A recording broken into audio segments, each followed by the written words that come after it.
Bonjour à toutes et à tous, c'est Arsonic, nouvelle vidéo Clash of Clans aujourd'hui. Je suis content de vous retrouver donc pour le top base farm HDV 5, 6, 7, 8. J'avais déjà fait une version rush guerre dans mes précédentes vidéos, n'hésitez pas à aller la checker, je vous mettrai le lien dans la description de toute façon.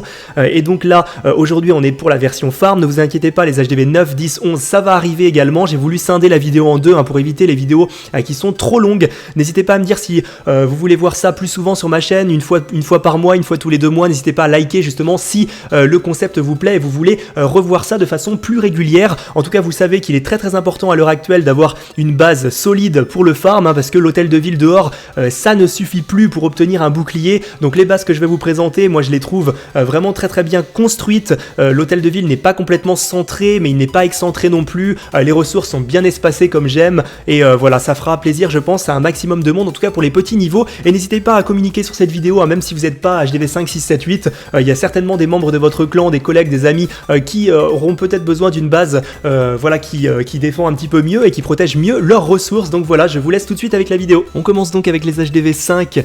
Donc je ne vous ai pas oublié, c'est vrai qu'à ce niveau-là, il est un petit peu difficile d'élaborer des structures de village, tout simplement parce que on n'a pas beaucoup de bâtiments, etc. Mais j'ai quand même voulu vous proposer une seule base. Pour tous les autres niveaux d'hôtel de ville, vous aurez 5 bases à chaque fois, selon si vous voulez plutôt protéger l'élixir noir, etc. Mais celle-ci, moi je trouve qu'elle a toutes les caractéristiques que moi en tout cas j'apprécie sur une base de ce niveau-là, c'est-à-dire que comme donc je l'ai dit précédemment, l'hôtel de ville n'est plus excentré complètement donc à l'extérieur du village, mais il n'est pas non plus complètement centré. Il est légèrement excentré là par le nord, comme vous pouvez le voir, parce que je le rappelle, l'hôtel de ville maintenant contient une partie de notre butin, donc il faut le protéger au même titre qu'une réserve. Donc à ce niveau-là, il est très bien protégé.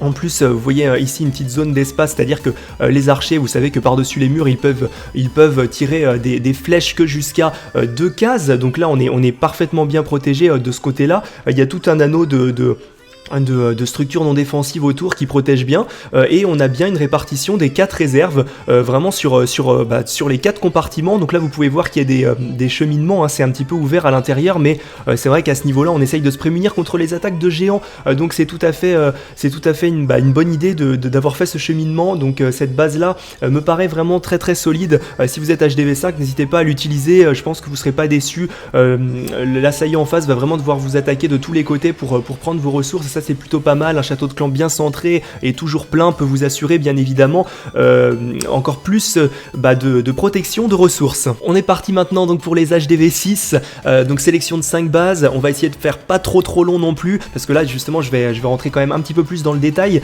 Donc ici c'est encore une base de Mathieu Gaming, pour moi une base très solide, comme je vous l'ai dit précédemment, l'HDV qui n'est pas complètement donné mais légèrement excentré. On va privilégier d'avoir le château de clan bien au centre, les structures défensives à dégâts de zone, donc les mortiers, les tours de sorciers qui sont vraiment bien éparpillés sur tout le village. Les réserves très importantes sont pareil de chaque côté, nord, sud, est, ouest, donc ça c'est parfait.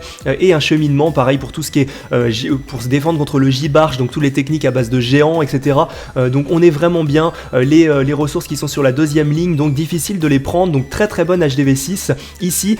J'ai trouvé ça bien, même si le château de clan, excusez-moi, est légèrement donné, enfin même clairement donné. Je trouve qu'ici les espaces qu'il y a devant justement les réserves de ressources, encore une fois comme je l'ai dit pour les HDV 5, c'est très bien pour défendre contre les archers, puisqu'ils ne peuvent pas accéder par-dessus les murs jusqu'à plus de 2 cases. Donc là c'est vraiment bien pour défendre, et par le bas c'est pareil, c'est très bien protégé. Donc si vous êtes dans un clan où vous n'avez pas tout le temps des troupes dans le château, etc., ça peut être une excellente base.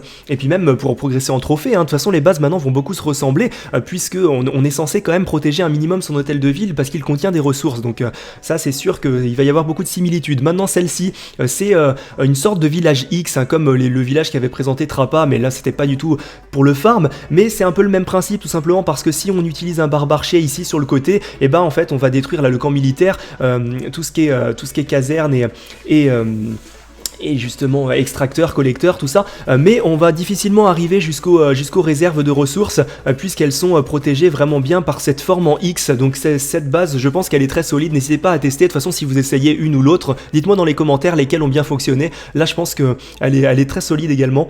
Ici les 2 dernières bases, ça va être plutôt pour les villages HDV6 qui sont complètement maxés, qui ont vraiment des bonnes structures. Là on va chercher vraiment à protéger un peu plus l'hôtel de ville, comme vous pouvez le voir, même si c'est pas vraiment l'objectif principal en farm, mais Voilà, faut toujours garder à l'esprit qu'il faut le protéger comme une réserve. Et ici, voilà, si vous avez un bon niveau de mur, un bon niveau de défense, je pense que cette base me paraît quand même plutôt solide parce que c'est difficile, pareil, que vous attaquez par le haut ou par le bas, d'accéder justement à la totalité du butin disponible. Et pareil donc pour celle-ci. Donc là, j'adore ces bases-là avec des petites ouvertures comme ça. C'est toujours sympa pour dévier les géants. Et voilà, là il y a une protection vraiment optimale des ressources. Donc les deux dernières sont vraiment à privilégier si vous êtes plutôt maxé et si vous êtes éventuellement là quand le château de clan est un petit peu excentré comme ça, si vous êtes dans un clan qui vous donne un petit peu moins de troupes ou qui est pas forcément aussi présent que vous sur le jeu à tout le temps pouvoir vous donner des troupes, parce que c'est vrai que dans une défense pour protéger ses ressources c'est très important d'avoir un château de clan rempli. Donc voilà pour les HDV6. On est parti maintenant donc pour les HDV7, une sélection de 5 bases. Pareil, je vais faire encore assez rapidement parce que maintenant vous avez compris un petit peu les caractéristiques principales qui se dégagent des bases farm pour 2016. Donc ici ça me semble une très très bonne base, encore une fois une bonne répartition des ressources, un HDV qui est un petit peu plus disponible, un peu plus facilement prenable on va dire par le nord, mais globalement tous les dégâts de zone sont bien centrés, les réserves de ressources également, donc ça me paraît solide avec un château de clan qui est pas tout à fait détectable très très facilement, un anneau de bâtiments autour qui protège bien, donc pour moi ça me semble très très correct, ça a vraiment des bonnes caractéristiques pour le farming de maintenant. Ici, donc je le rappelle, même si vous voyez des murs max comme ça, je n'utilise à chaque fois que les bâtiments pour chaque niveau d'hôtel de ville, hein. Enfin les bases que je vous présente, c'est bien une base HDV7 sans aucun souci, ne vous fiez pas au niveau des murs et au niveau de l'hôtel de ville que vous voyez ici. Donc là c'est pareil, pour moi c'est une base qui est très solide, j'adore ce style de base, moi justement avec des petites ouvertures, comme je l'ai dit, ça fait dévier les géants, et puis là maintenant en 2016 il faut vraiment se prémunir contre les attaques J-Barche, parce que beaucoup de gens se rendent compte que le BAM ou le Barche, donc barbare archer mignon, ou le barbare archer, c'est de moins en moins efficace. Enfin, on va prendre justement les ressources dans les collecteurs tout autour, mais maintenant avec les nouveaux systèmes de boucliers, il faut réussir à pénétrer dans la base pour vraiment avoir un maximum de ressources, et c'est vrai qu'avec les techniques aux géants c'est beaucoup plus facile, donc il faut se prémunir contre ce style d'attaque. Si vous voyez que vous défendez beaucoup contre des attaques aux géants, n'hésitez pas à utiliser cette base qui est vraiment très efficace selon moi.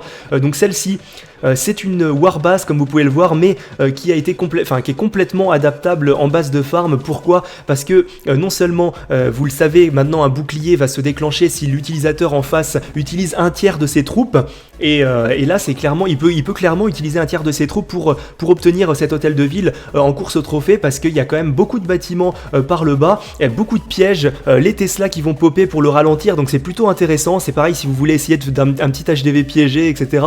Les bases à ouverture par le sud qui étaient beaucoup utilisées en guerre, maintenant on peut en voir des versions pour le farm, et celle-ci franchement elle défend quand même plutôt pas mal, parce que même si on fait un barbare archer, que ce soit du côté nord ou du côté ouest, c'est difficile d'avoir les réserves de ressources. Donc voilà, j'aime beaucoup cette base également. Ici c'est pareil, ça ressemble un petit peu à la première, je vais pas trop m'éterniser dessus, elle me paraît solide, tout qui est bien en place, assez symétrique, etc. J'aime beaucoup. Et enfin la dernière, celle-ci, là c'est pareil, si vous êtes un petit peu plus maxé, n'hésitez pas à l'utiliser. Là il y a une concentration des ressources qui est un peu plus importante, comme vous pouvez le voir au milieu, mais c'est pareil, si vous avez un hôtel de ville comme je le dis qui est complètement max avec des structures défensives max, il y a quand même de quoi perturber un petit peu l'ennemi avec justement la présence de Tesla sur les côtés là, qui va faire dévier encore une fois les géants, etc. C'est quand même difficile si vous avez des murs d'un bon niveau, si en face il y a des archers et des barbares d'un faible niveau, d'accéder justement aux ressources de tous les compartiments. Donc ça c'est pareil, c'est une base à utiliser si vous êtes assez maxé dans votre évolution HDV7. On passe maintenant à la sélection HDV8, donc pareil 5 villages, on va essayer encore une fois de pas trop s'éterniser dessus, parce que maintenant vous avez compris un petit peu le principe pour moi en tout cas des bases HD, enfin des bases farm en tout cas pour 2016. Donc ici encore une fois un HDV légèrement excentré mais pas complètement donné, on met l'accent sur les 3 premières bases de cette série, sur la protection de l'élixir noir. Donc si vous êtes dans ce cas là, il faut savoir qu'à partir de HDV 8, 9, tout ça, les héros sont de plus en plus importants, il y a les troupes noires à faire, donc c'est vraiment essentiel de protéger sa réserve d'élixir noir. Là c'est très difficile, même en technique J-Barge, d'arriver jusqu'au centre et de prendre ce qu'il y a dedans. Donc voilà, moi celle-ci me paraît très solide, n'hésitez pas à tester et toujours à me dire ce que vous en pensez dans les commentaires. Là c'est pareil, celle-ci on voit beaucoup maintenant en farm des bases comme ça qui étaient utilisées en base anti-3 pendant les guerres. derrière maintenant elles sont retranscrites en base de farm puisque l'HDV encore une fois n'est pas complètement donné mais très excentré ici par le nord, mais on a toujours cette protection de ressources. Il faut attaquer des 4 côtés pour pouvoir avoir vraiment les ressources ou alors faire une grosse percée dans le village, mais voilà, c'est pas à la portée de tout le monde selon le niveau des troupes, etc. On met encore l'accent sur la protection de l'élixir noir qui est bien centré, avec un château de clan qui est pas complètement excentré non plus, donc pour moi ça c'est solide. Et enfin la dernière pour vraiment la protection de l'élixir noir, ici c'est pareil, vraiment elle a tout ce qu'il faut, encore une fois l'HDV comme vous pouvez le voir, on ne le met pas au centre, on le considère exactement comme une réserve maintenant. Les doubles bombes là qui peuvent être intéressants en cas d'attaque, même de toute façon que ce soit des attaques géants etc, on va pas attaquer cochon en farm, mais c'est toujours intéressant de même de doubles bombes comme ça sur un groupe de géants, ça peut faire très mal. En plus il y a des tours de sorciers qui sont pas très loin, le triangle de défense anti-aérienne, on sait jamais en cas de ça peut servir en cas d'attaque BAM aussi, barbare archer serviteur, enfin mignon, donc là c'est pareil, tout ce qu'il faut pour moi pour le farm en 2016. Ici pareil.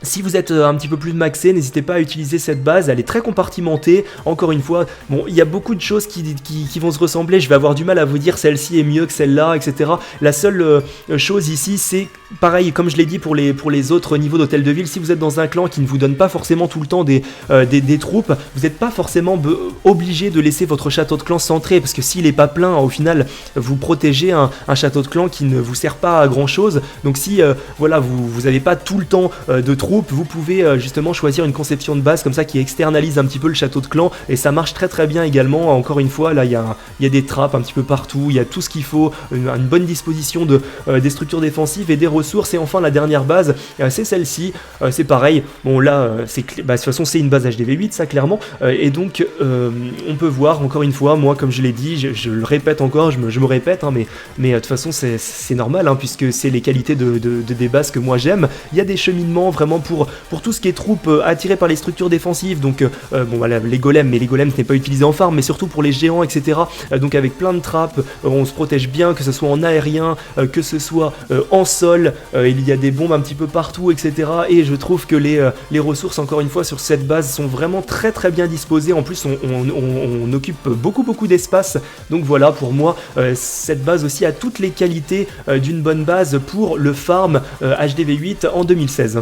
Voilà, c'est fini pour aujourd'hui, j'espère que vous aurez apprécié la vidéo, n'hésitez pas à liker, commenter, partager et à vous abonner si ça n'est pas déjà fait, une petite trace de votre passage dans l'espace commentaire, ça fait toujours plaisir. N'hésitez pas justement à me dire, Arsenic, moi j'ai testé cette base là, HDV6, la troisième HDV8, etc, ça défend bien, j'ai bien protégé mes ressources, comme ça les autres qui vont regarder la vidéo savent lesquelles fonctionnent le mieux, mais sincèrement moi toutes ces bases, je les ai sélectionnées parce que je trouve qu'elles fonctionnent bien, elles ont une conception optimale pour le farm en 2016, donc ne vous inquiétez pas pour les HDV 9, 10, 11, la prochaine vidéo va arriver dans la semaine, et il y a une grosse vidéo aussi sur une annonce donc pour ma chaîne à la fin de la semaine, je pense que ce sera samedi ou dimanche, donc sur un gros projet qui vient de se terminer, donc un gros projet positif, j'espère que ça vous plaira, et nous on va se retrouver très vite pour de nouvelles vidéos Clash of Clans, donc d'ici là portez-vous bien, et je vous dis à très vite, salut à tous.